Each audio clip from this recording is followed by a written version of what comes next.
Hi, Gene here with today's thought, and today's thought is all about the news that you must have heard by now because I'm recording this. Well, it's big news, and I'm recording this the day before you're seeing it. The mainstream media, I don't know how they're going to have to cover this one. Let me go right to this headline here. McCarthy directs House committees to open Biden impeachment inquiry. Now, in a moment, I'm going to take you right to McCarthy himself to hear him give the statement that he gave green-lighting this inquiry. The only question I have is that I understand, well, he's been saying that the House has to vote on an impeachment inquiry. The vote hasn't happened, or it hadn't happened at the time that I'm recording this. So I guess he's going, I don't understand his authorizing or green-lighting it before the vote. Saying that it's okay, that he supports it, that's one thing, but he's telling the committee heads, James Comer is going to be the head guy, and he's authorizing him or telling him to go right ahead. So I guess he has the votes, and he's going to hold the vote, because otherwise the people would ask, I would certainly ask, he said he was going to hold the vote. I know there are some skeptical Republicans in the House, and he can only afford to lose 4 votes. I guess he's got them. We'll just have to see how this plays out. But as far as I know, it's going forward. Now, to my Democrat left-wing friends, that maybe we'll get some comments on this. But the House, first of all, it's just an inquiry. It's not an actual impeachment. And the justification for the inquiry is that the House is seeking information. There's plenty of evidence. I don't want to make this a long video. There's more than enough evidence to support at least an inquiry. But for one thing, they're saying no, Joe Biden has not directly benefited, no proof that he's directly benefited. He doesn't have to. If he's doing it to help somebody else, if I rob the bank because I want to help my sister who has cancer or something like that, so the money goes to her, she gets all the money, it's still a crime. It's the crime that matters. But also, that's it's starting to look like a RICO operation. And if something is done, well, there's a precedent for this in the Foreign Agents the Foreign Agents Registration Act. The wrong one. Foreign Corrupt Practices Act, that it forbade what was happening is you had these major U.S. corporations to do business, let's say in South Korea, some other country.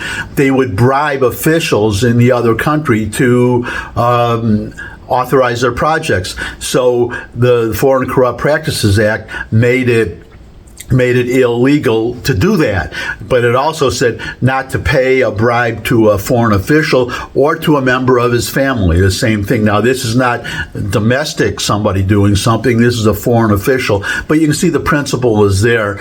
And you just have to really establish a fact pattern. But the point is that they're saying no direct evidence, and the no direct evidence is because, well, one of the documents or the documentation that the House wants to look at is the bank records of the Biden family. You have to remember, we have all these bank records from corporations. We have the suspicious activity reports, but we have we don't have the Biden families and Joe Biden's own bank records. The House anticipates having to go to court for this. And then you have the people in the Justice Department, such as Christopher Wray, head of the FBI, saying, well, I can't comment because of an ongoing investigation. An impeachment inquiry gives the House the authority to get these documents. Again, I don't want to go into a lot of detail, but this was settled by the Supreme Court in the Nixon impeachment. And I guess I would add to people, these senators saying that the Senate is not going to convict him. That has nothing to do with it. The information, Nixon was never impeached, let alone being convicted and removed from office. But the information that came out in the inquiry caused his own party to go to him and tell him that he had to resign, and he did.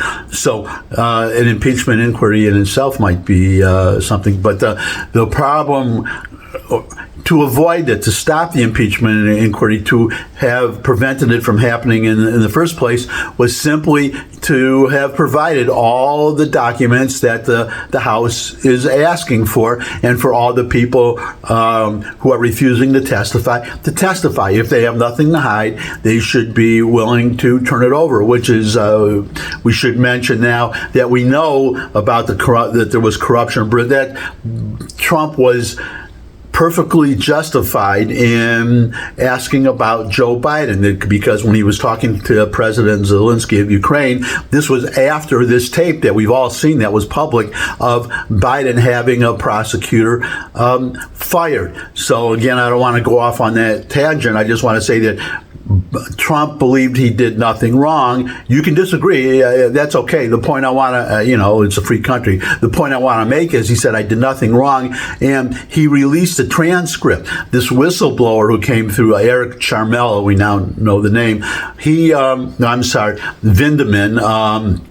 Alexander Vindeman was the one who came forward. Well, I'm sorry, but he was information that he got from the whistleblower, Eric Charmella, and the whole point, what he was trying to do was he expected that Trump would refuse to turn over, to release the transcript of the actual transcript of the phone call, and then there would be all this suspicion, and you can have a Senate hearing and a House hearing, et cetera, et cetera. But Trump said, well, I did nothing wrong. It was a perfect phone call, his phrase, and he released the transcript.